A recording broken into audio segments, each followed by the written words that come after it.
رسول اکرم صلی اللہ علیہ وسلم نے فرمایا من قرأ آیت الکرسی دبر كل صلاة مكتوبة لم يمنعه من دخول الجنة إلا أن يموت.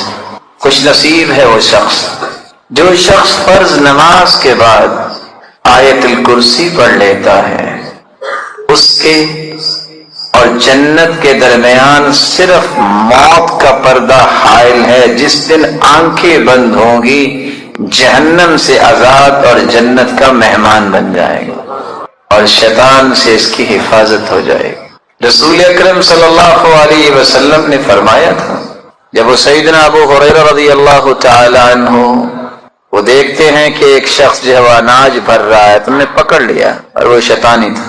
ایک دن، 2 دن، 3 دن کہتا ہے آج چھوڑ دو، کل نہیں آؤں گا. پھر دوسرے دن آ گیا، پھر تیسرے دن آ گیا. کہا اچھا میں آپ کو ایک بات بتا دیتا ہوں، تم رات کو آیت الکرسی پڑھ لینا، میں صبح تک تیرے قریب نہیں آؤں. اللہ کے رسول نے فرمایا صدقک وہو کذوب، دنیا جہان کا جھوٹا ہے شیطان، لیکن یہ بات سچ بول گیا. آیت الکرسی اس قدر عظیم نعمت ہے، اس میں اعظم ہے اور اس میں اعظم کے ساتھ دعا کی گئی، کبھی اللہ رد کرتے ہی نہیں. اپنے بچوں کو اپنے پاس بٹھا کے صبح و شام ان سے آیت الکرسی سنو. چھوڑ دو ان باتوں کو کہ بچے پڑھ لیں گے. اب بچوں کے پاس ملہیات بہت ہیں. آپ 2 منٹ ذرا اپنی توجہ ہٹا کے دیکھیں وہ کہاں سے کہاں پہنچ چکے ہوتے ہیں، تخیلات میں بھی، تفکرات میں بھی، اور فزیکلی بھی واقعتاً کہاں سے کہاں چلے جاتے. ان سے محبت کیجئے، ان سے وفا کیجئے، ان کو نعمت بنائیے. یہ کب بنیں گے نعمت؟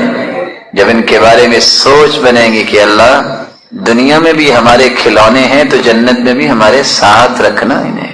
اور میں حیران ہوتا ہوں اس حدیث کو پڑھ کے سنا کے، صحیح بخاری کی روایت اور آپ نے بار بار سنی ہوگی، والملائکة يصلون على أحدكم ما دام في مجلسه الذي صلى فيه تقول الملائكة اللهم اغفر له اللهم ارحم اللهم تب عليه ما لم يؤذ وما لم يحدث. جب انسان نماز پڑھ کے اپنے ہی مصلی پہ بیٹھا رہتا ہے، جہاں اس کے قدم ہے، جہاں سجدہ کرتا ہے، یہ جگہ اس کا مصلی ہے.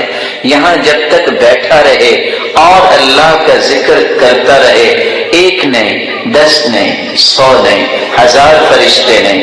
صحیح بخاری کی دوسری روایت آپ نے سنی ہوگی، حتی یملأ ما بین السماء والارض، اللہ تعالیٰ کے اتنے نورانی فرشتے آ جاتے ہیں کہ زمین و آسمان کا خلا بھر جاتا ہے، اور وہ 3 دعائیں اس شخص کے لیے کرنے لگ جاتے ہیں جو نماز پڑھنے کے بعد اپنی جگہ پہ بیٹھ کے ذکر کرتا ہے. دعائیں کون سی ہیں؟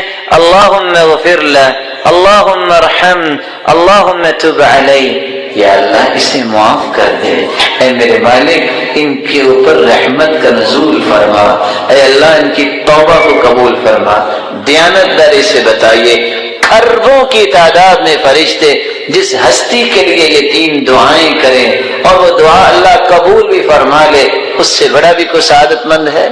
اور حدیث سے کہتی ہے من قرأ آیت الکرسی دبر کل صلاة لم يمنعه من دخول الجنة الا ان يموت. جو فرض نماز کے بعد آیت الکرسی پڑھ لیتا ہے اس کے اور جنت کے درمیان ایک پردہ حائل ہے، وہ موت کا پردہ ہے.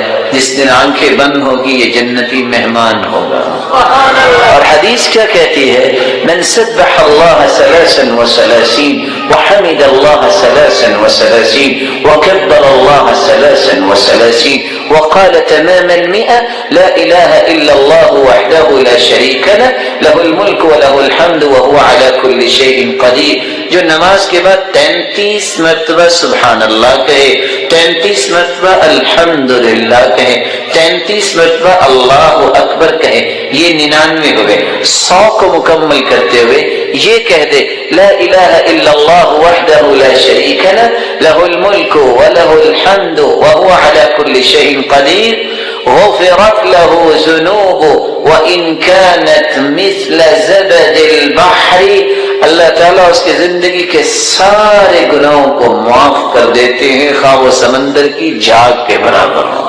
اور حیرانگی کی بات ہے آج جادو ٹونا اور پتہ نہیں کیا کچھ ہو جاتا ہے، اور اللہ کے رسول صلی اللہ علیہ وسلم کے صحابی کہتے ہیں عقبہ بن عامر امرنی رسول اللہ صلی اللہ علیہ وسلم ان اقرأ المعوذتین بعد کل صلاة، ہر نماز کے بعد جو شخص 2 سورتیں پڑھ لیتا ہے، قل اعوذ برب الفلق اور قل اعوذ برب الناس، اس کو پوری زندگی جادو نہیں ہوگا۔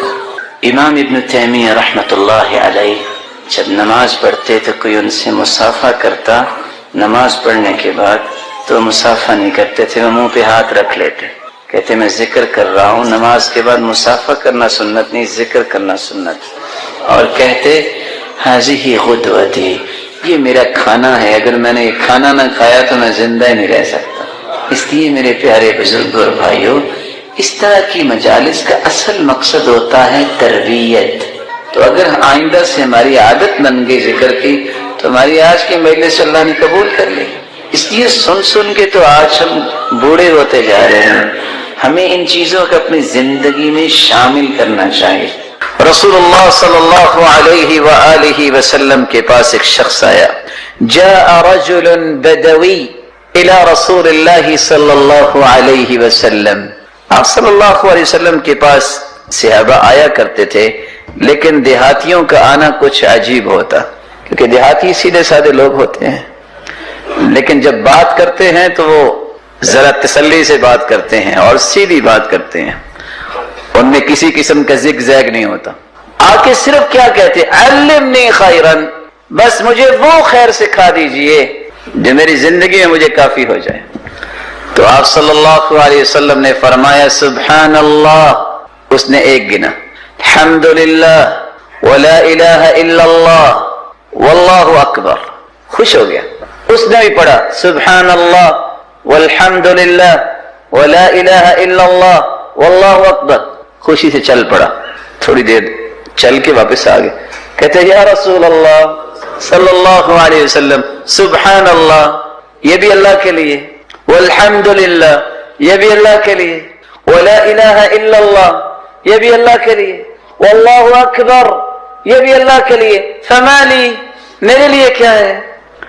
آپ صلی اللہ علیہ وسلم نے جواب کیا دیا، اذا قلت سبحان اللہ، جب تم کہو گے نا سبحان اللہ تو تیرا رب تمہیں کہے گا، دنیا کو کہے نہ کہے صدقت میرے بندے، تو سچا ہے، تو سچ کہہ رہا ہے۔ وَإِذَا قُلْتَ الْحَمْدُ لِلَّهِ، جب تم الحمدللہ کہو گے تیرا رب کہے گا صدقت میرے بندے، تو سچا ہے۔ وَإِذَا قُلْتَ لَا إِلَهَ إِلَّا اللَّهِ، جب تم کہو گے نا لا الہ الا اللہ، یقول لک ربک صدقت، تو تیرا رب پھر کہے گا میرے بندے تو نے سچ کہا۔ واللہ اکبر، وَإِذَا قُلْتَ اللَّهُ أَكْبَرُ، جب تم یہ کہو گے اللہ اکبر تو چوتھی مرتبہ بھی تیرا رب تجھے کہے گا صدقت میرے بندے تو نے سچ کہا۔ پھر تم کہہ دینا اللہم اغفر لی، اے اللہ مجھے معاف فرما، تو تیرا رب کہے گا قد فعلت، بندے کر دیا معاف۔ جب تم کہے گا اللہم ارحمنی، اللہ مجھ پہ رحم فرما، تیرا رب کہے گا قد فعلت، میں نے فرما دیا۔ وَإِذَا قُلْتَ اللہم ارزقنی، اللہ مجھے رزق عطا فرما، تیرا رب کہے گا قد فعلت، تیرے اوپر میں نے فراوانیاں کر دی۔ وعد سبعن، دیہاتی کی حالت دیکھیے، اس نے 4 پہلی باتیں اور 3 یہ لی اور خوشی خوشی خرامے چلتا گیا۔ اللہ عز و جلال یہ باتیں اسی طرح سمجھنے کی ہمیں بھی توفیق دے جس طرح وہ سمجھا کرتے تھے۔ شفا لینے کے لیے آپ کو 3 اصول زندگی میں کبھی بھی نہیں بھولنے چاہیے۔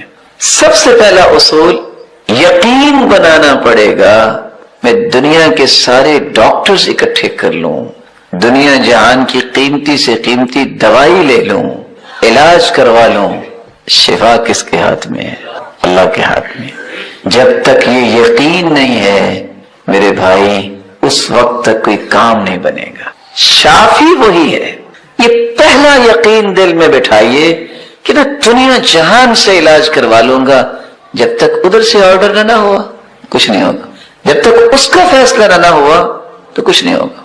آج تھوڑی سی بیماری لمبی ہو جائے نا، یا اچانک سے ڈاکٹرز کہہ دے نہیں اب کوئی بات نہیں بننے والی، تو پھر پتہ کیا کرتے ہیں؟ ابھی وہ بیچارہ چارپائی پہ پڑا ہوتا ہے، کہتا ہے ڈاکٹرز نے تو جواب دے دیا ہے، اب ہو سکتا ہے شام تک یا چلو شاید 2 دن نکال لے۔ اور مجھے اس وقت حیرت ہوتی ہے جب کوئی محترم بھائی کال کرتا ہے، کہتا ہے جی ڈاکٹرز کہہ رہے ہیں اگر آپ نے وینٹیلیٹر پہ ہے اس وقت مریض، اگر وینٹیلیٹر آف کروا دیا اس کی ڈیتھ ہو جائے گی۔ سبحان اللہ، یعنی آپ کی وینٹیلیٹر اس کی روح پکڑ کے رکھی ہے کیا؟ یہ کس قدر عجیب بات ہے۔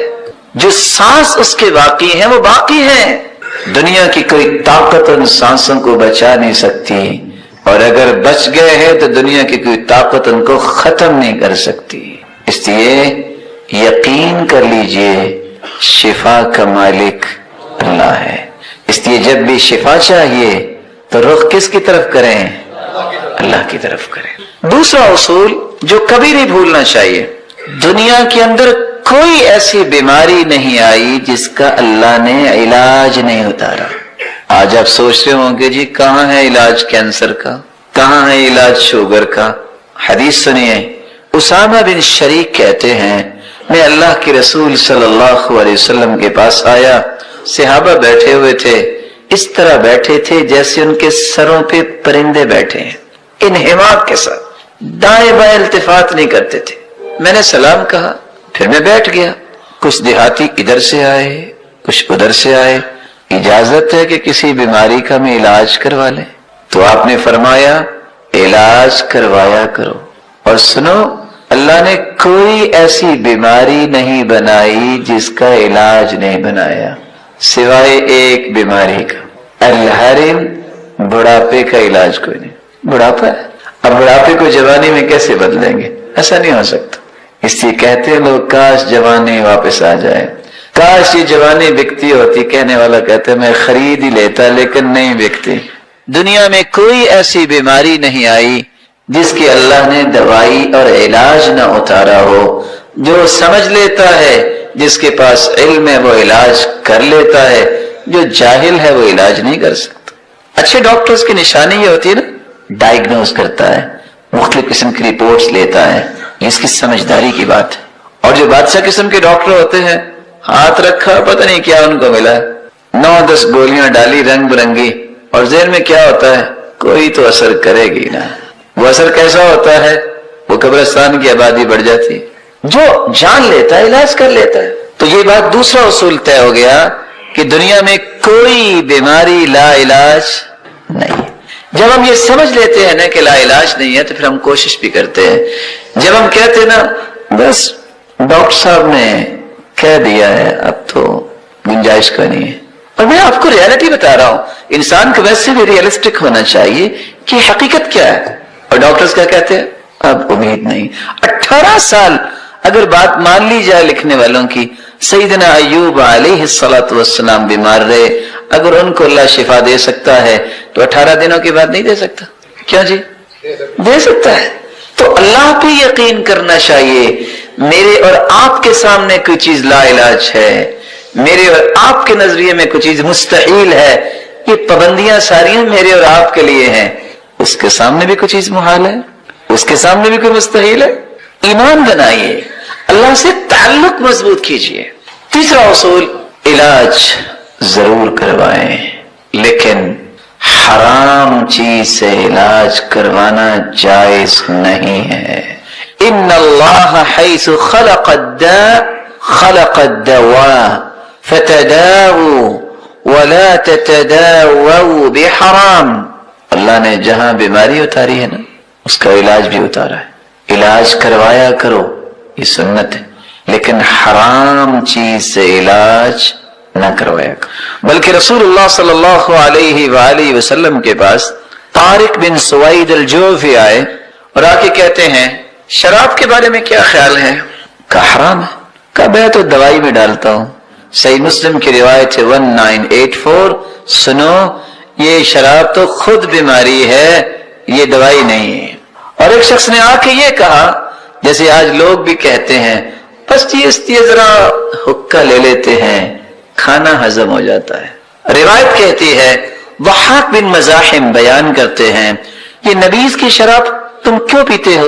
کہتے ہیں ہاضمے کے لیے اچھی ہے، کھانا ذرا ہضم ہو جاتا ہے، دیکھنا شاید کھانا اتنا ہضم نہ ہوئے، تمہاری عقل اور تمہارا دین زیادہ ہضم ہو جائے۔ یہ نہیں ہو سکتا، کیونکہ حدیث کہتی ہے ان اللہ لم يجعل شفاء امتی فيما حرم علیکم، اللہ تعالیٰ نے اس چیز میں شفا رکھی ہی نہیں ہے جس کو حرام کر دیا ہے۔ اب آپ کہو کہ چمگادڑ کا جو سوپ پیا جائے اور کہے کہ شفا مل جائے، یہ کہاں سے آیا کرونا؟ کبھی آپ سوچ سکتے ہیں یہ بھی گوشت ہے، یہ بھی گوشت ہے، اب مینڈک جو کھائے اور کہے کہ میں صحت مند ہوں، کیسے رہے گا؟ یہ اللہ کے فیصلے ہیں، اللہ ذو جلال کی بنائی ہوئی حدود، اس سے تجاوز کرنے والا کیسے صحت مند ہو سکتا ہے؟ تو 3 اصول آپ نے سنے۔ پہلا اصول شفا دینے والا کون ہے؟ دوسرا اصول دنیا میں کوئی بھی بیماری آئی ہے تو اس کا علاج بھی آیا ہے۔ تیسرا اصول علاج کروانا سنت ہے لیکن کیسے کرواؤ؟ حلال۔ جی فلاں نے کہا تھا کہ بچہ ایپیلیپسی کی تکلیف میں ہے، لو یہ بھی کوئی بات ہے، آپ خرگوش ذبح کرو، جب خون بہہ رہا ہوگا ایک چمچ لو اس کو پلا دو۔ اعوذ بوجہ اللہ انما حرم علیکم المیت والدم ولحم الخنزیر وما اہل لغیر اللہ، اللہ نے حرام کیا ہے مردار کو، والدم او دما مسفوحا بہتا ہوا خون، خنزیر اور جو غیر اللہ کے نام سے موسوم کیا جائے، یہ چاروں کی چاروں چیزیں حرام ہیں۔ شفا کیسے آئے گی؟ ٹھیک ہے آپ کی محبت اس محترم ڈاکٹر صاحب کے ساتھ ہوگی، لیکن جو شریعت کے مخالف ہے میرے بھائی وہاں محبت کام نہیں دیتی۔ جس کو اللہ نے حرام کہہ دیا ہے اس سے علاج کروانا جائز نہیں ہوگا۔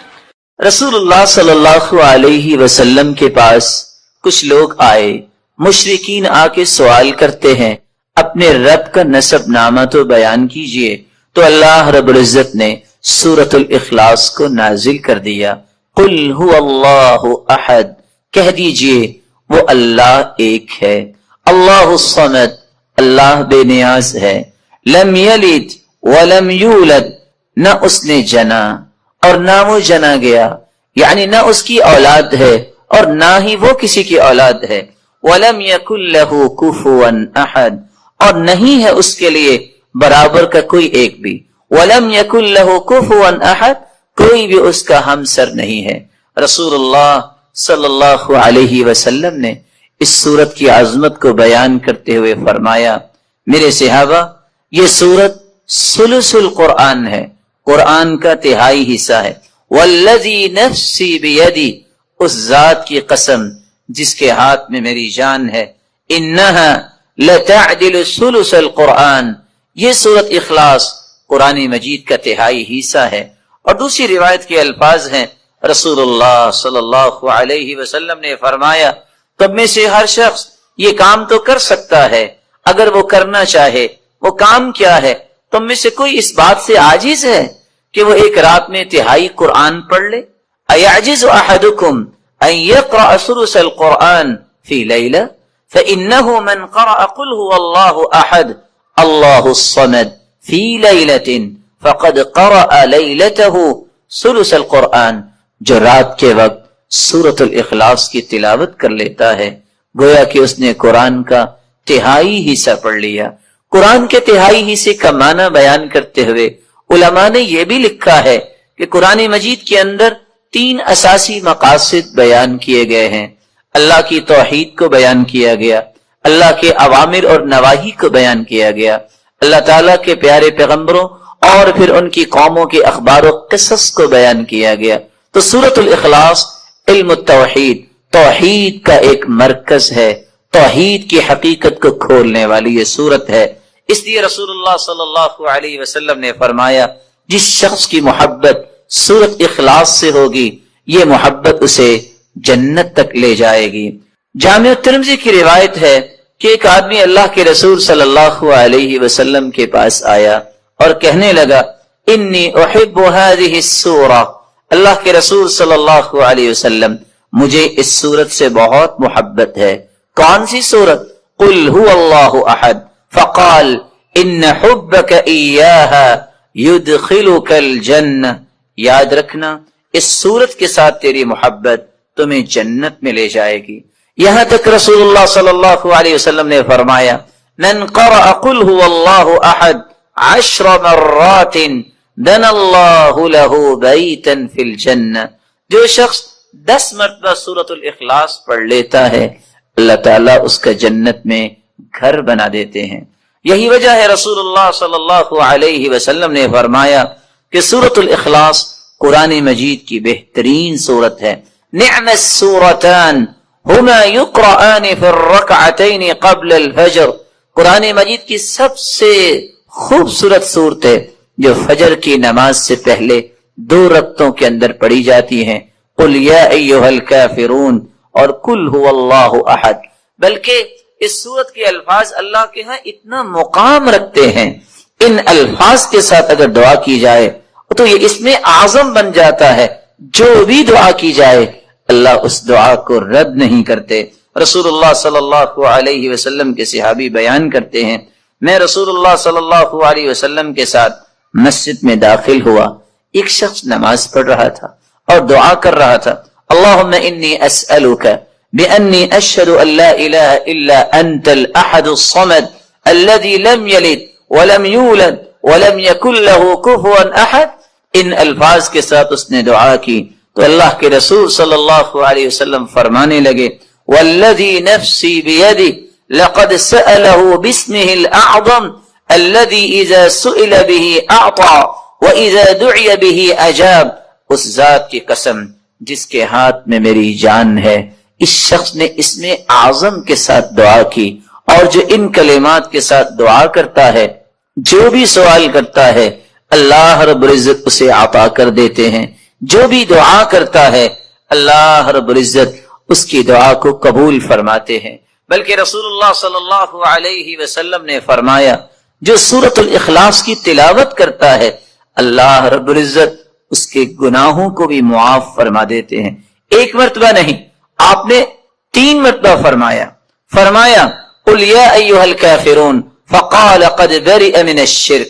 ایک آدمی کو قل یا ایھا الکافرون پڑھتے سنا آپ نے فرمایا یہ شرک سے بری ہو گیا. دوسرے شخص کو سنا وہ قل هو اللہ احد پڑھ رہا تھا فقال غفر له. اللہ رب العزت نے اس کے گناہوں کو معاف کر دیا ہے. رسول اللہ صلی اللہ علیہ وسلم کے صحابی سیدنا کعب رضی اللہ تعالی عنہ نے کتنی خوبصورت بات کی. فرمایا کرتے تھے السماوات السبع والارضون السبع. 7 آسمان اور 7 زمینوں کی بنیاد اسست علی هذه السورہ اس کی بنیاد اس سورت اخلاص پر رکھی گئی ہے. رسول اللہ صلی اللہ علیہ وسلم نے اسی لیے صحابہ کرام کو اس بات کی نوید سنائی کہ جب ایک شخص سفر میں نکلا جب بھی وہ نماز پڑھاتا تو سورۃ الاخلاص کی تلاوت بھی کیا کرتا. صحابہ کرام نے یہ بات رسول اللہ صلی اللہ علیہ وسلم تک پہنچائی. آپ نے سوال کیا میرے صحابی آپ یہ کیوں کرتے ہیں؟ تو صحابی نے جواب دیا اللہ کے رسول صلی اللہ علیہ وسلم اس سورت کے ساتھ مجھے محبت بہت ہے. فرمایا تیری یہ محبت قیامت کے دن تجھے جنت لے جائے گی. رسول اللہ صلی اللہ علیہ وسلم نے سورۃ الاخلاص کے ساتھ ساتھ بقیہ 2 صورتیں سورۃ الفلق اور سورۃ الناس ان تینوں صورتوں کی تلاوت کے بارے میں بھی مسلمانوں کو نوید سنائی کہ انجیل اور زبور اور تورات کے اندر ایسی کوئی صورتیں نہیں جس طرح کی یہ 3 صورتیں ہیں. بلکہ رسول اللہ صلی اللہ علیہ وسلم نے فرمایا مسلمانوں قل هو اللہ احد والمعوذتین قل هو اللہ احد اور آخری 2 صورتیں حین تمسی وتصبح 3 مرات تکفیک من کل شیء. اگر کوئی شخص 3 مرتبہ پڑھ لیتا ہے صبح کے وقت اور 3 مرتبہ پڑھ لیتا ہے شام کے وقت تو ہر چیز سے یہ تینوں صورتیں کفایت کر جائیں گی. رسول اللہ صلی اللہ علیہ وسلم نے ان 3 صورتوں کو بہترین دم قرار دیا.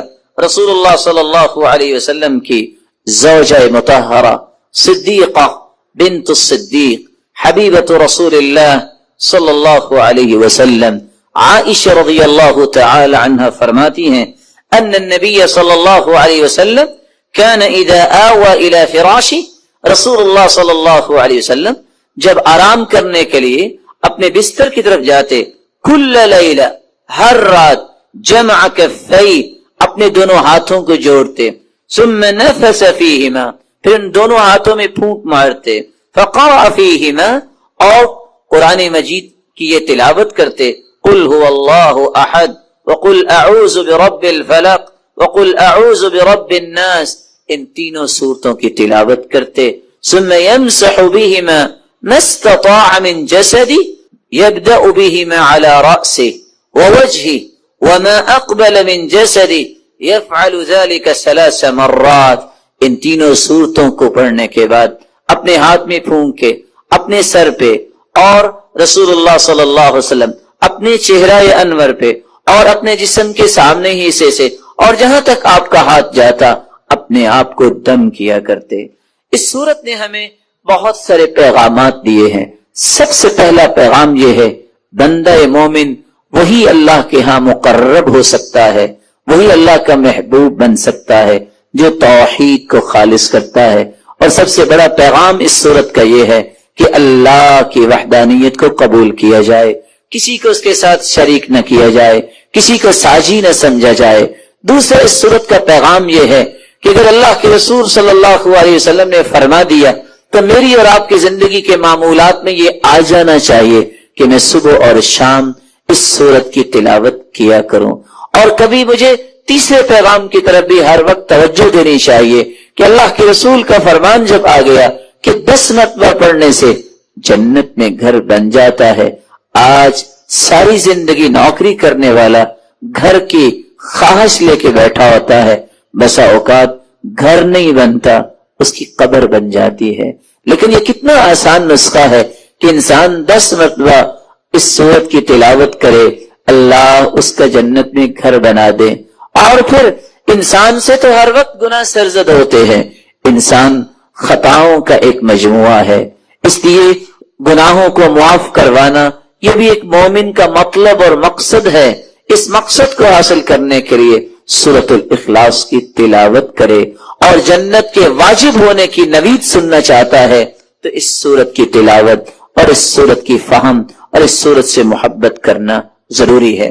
رسول اللہ صلی اللہ علیہ وسلم نے سورۃ الفاتحہ کے بارے میں کتنی خوبصورت باتیں بیان کی۔ سب سے پہلی بات، رسول اللہ صلی اللہ علیہ وسلم نے فرمایا، والذی نفسی بیدی، قسم ہے اس ذات کی جس کے ہاتھ میں میری جان ہے، ما انزل فی التوراۃ ولا فی الانجیل ولا فی الزبور ولا فی الفرقان مثلها یعنی القرآن، وانها لسبع من المثانی والقرآن العظیم الذي اعطیته۔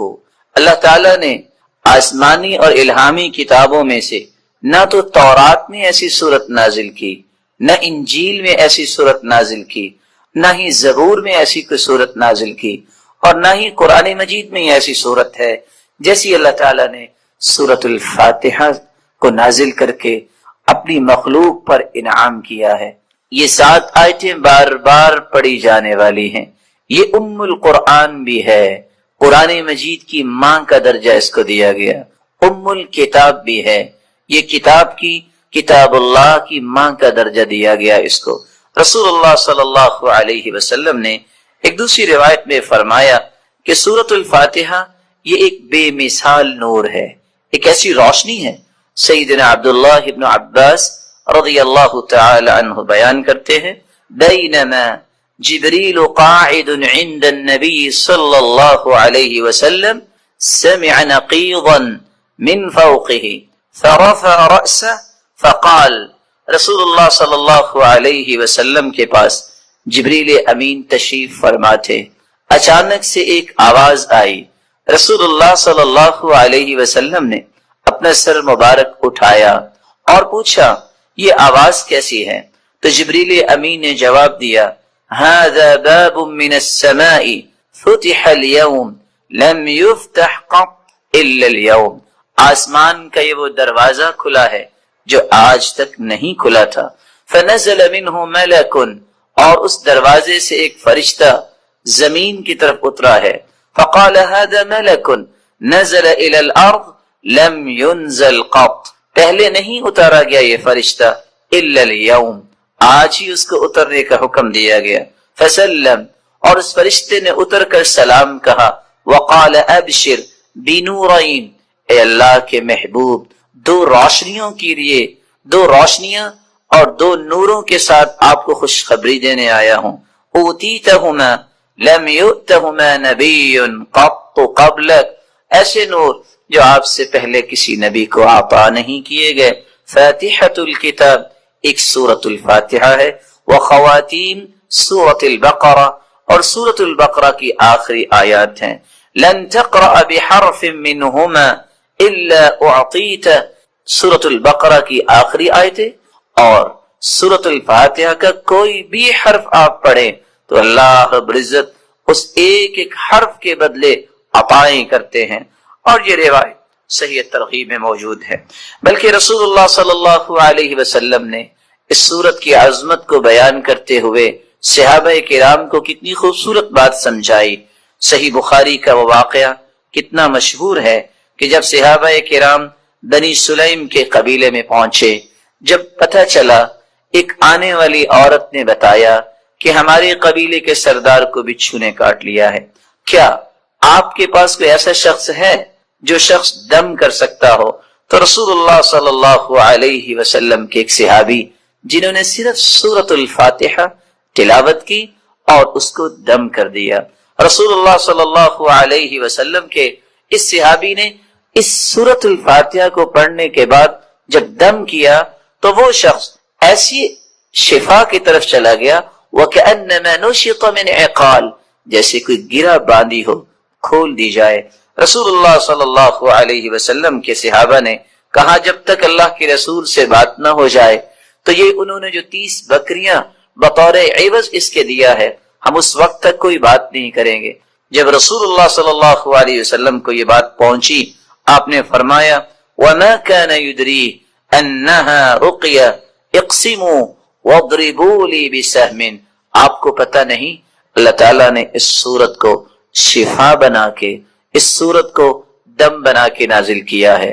اور یہی بات ابن القیم رحمت اللہ علیہ نقل کرتے ہیں کہ میں نے کتنے سفر کیے اور جب بھی میں بیمار ہوا تو میں نے اللہ کے پیارے پیغمبر کی اس بات پہ یقین کر کے دوائی نہیں لی بلکہ سورۃ الفاتحہ پڑھتا اور میں دم کر لیتا اپنے آپ کو، اللہ رب العزت مجھے شفا یاب کر دیتے. سورۃ الفاتحہ یہ عظیم ترین سورت ہے. رسول اللہ صلی اللہ علیہ وسلم کے صحابی سیدنا ابو سعید بن معلی بیان کرتے ہیں مر بی النبی صلی اللہ علیہ وسلم وانا اصلی، اللہ کے رسول صلی اللہ علیہ وسلم میرے پاس سے گزرے، میں نماز پڑھ رہا تھا، مجھے انہوں نے آواز دی، میں نے سلام پھیرا اور سلام پھیرنے کے بعد اللہ کے رسول صلی اللہ علیہ وسلم کی خدمت اقدس میں حاضر ہوا. آپ نے فرمایا میں نے آپ کو آواز دی الم یقل اللہ یا ایھا الذین آمنوا استجیبوا للہ وللرسول، آپ نے اللہ کا یہ کلام نہیں سنا کہ جب اللہ اور اس کے رسول کی بات ہو تو اس بات کو فوراً مانو، لبیک کہو. کہا اللہ کے رسول صلی اللہ علیہ وسلم میں نماز پڑھ رہا تھا. پھر اللہ کے رسول صلی اللہ علیہ وسلم نے فرمایا الا اعلمک اعظم سورۃ فی القرآن قبل ان اخرج، کیا میں تمہیں قرآن مجید کی سب سے عظیم سورت نہ سکھا دوں اس سے پہلے کہ تم مسجد سے نکل جاؤ، اپنے گھر کو لوٹ جاؤ؟ میں نے کہا کیوں نہیں؟ تو رسول اللہ صلی اللہ علیہ وسلم نے جو سورت سکھائی، جو قرآن مجید کی عظیم ترین سورت ہے، وہ سورۃ الفاتحہ کی تعلیم دی. یہی وجہ ہے رسول اللہ صلی اللہ علیہ وسلم نے یہ فیصلہ سنا دیا، کاش اس فیصلے کو بھی امت مان لے.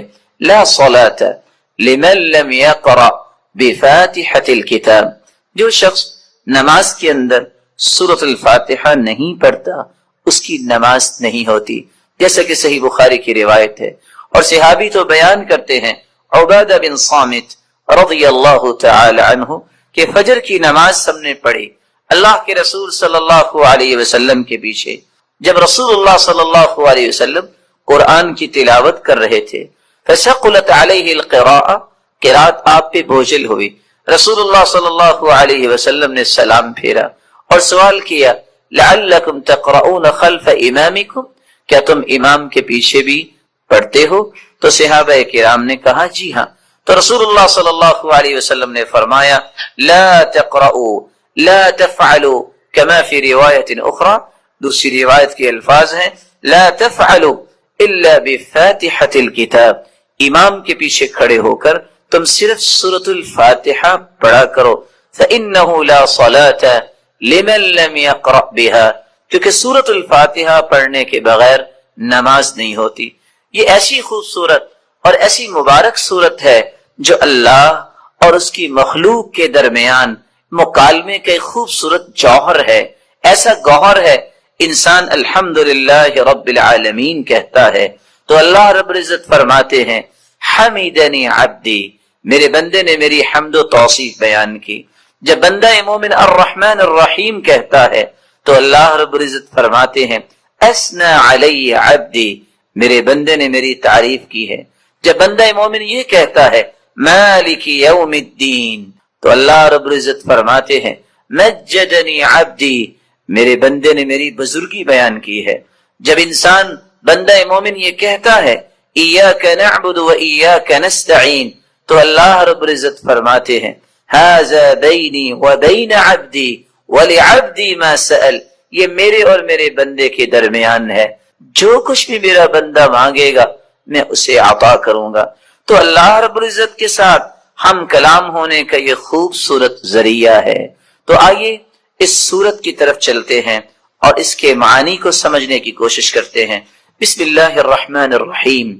الحمد للہ رب العالمین. الحمد، تمام تعریفیں، للہ، اللہ کے لیے ہیں، رب العالمین، جو تمام جہانوں کا رب ہے، الرحمن الرحیم، جو بہت مہربان ہے، الرحیم، نہایت رحم کرنے والا ہے، مالک یوم الدین، مالک ہے یوم الدین، بدلے کے دن کا، جزا کے دن کا. ایاک نعبد و ایاک نستعین، ایاک نعبد، ہم عبادت کرتے ہیں صرف تیری ہی، و ایاک نستعین، اور ہم مدد چاہتے ہیں صرف تیری ہی اے اللہ. اہدنا الصراط المستقیم، ہدایت دے ہمیں، الصراط المستقیم، سیدھے راستے کی. صراط الذین انعمت علیہم، راستہ ان کا جن پر تو نے انعام کیا. غیر المغضوب علیہم، نہ کہ ان کا راستہ جن پر غضب کیا گیا. ولا الضالین، اور نہ ان کا راستہ جو گمراہ ہوئے. رسول اللہ صلی اللہ علیہ وسلم کے فرامین کی روشنی میں اس سورت کی 5 باتیں ہمیں یاد رکھنی چاہیے. جب رسول اللہ صلی اللہ علیہ وسلم نے فرما دیا کہ سورۃ الفاتحہ کے بغیر نماز نہیں ہوتی تو بندہ مومن کو یہ یقین کر لینا چاہیے. آپ کو 10 دلائل کوئی پیش کر دے، آپ کو 10 کو دلائل پیش کر دے، جب تک سورۃ الفاتحہ آپ نہیں پڑھ لیتے کبھی بھی اس بات پہ اطمینان نہ کیجئے گا کہ میری نماز مکمل ہوئی ہے یا نہیں. مکمل اس وقت ہوگی جب سورۃ الفاتحہ کی تلاوت کی جائے گی.